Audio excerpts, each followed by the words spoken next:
The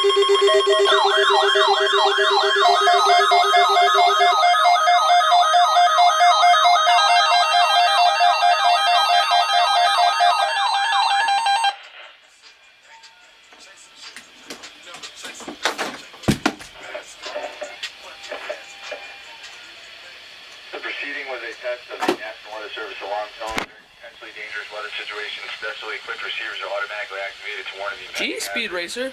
Tests of these receivers are normally conducted by the National Weather Service every Wednesday between 11 a.m. and noon. When there is a threat over existing severe weather in the area on Wednesday, the test will be postponed until the next available good weather day. The warning alarm transmitted over National Weather Service radio stations will be activated for watches and/or warnings affecting all counties in north central and northeast Illinois, as well as counties in northwest Indiana.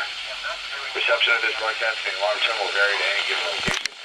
The variability, normally more noticeable at a distance from a given transmitter, will occur even though you're using a good quality receiver in perfect working order.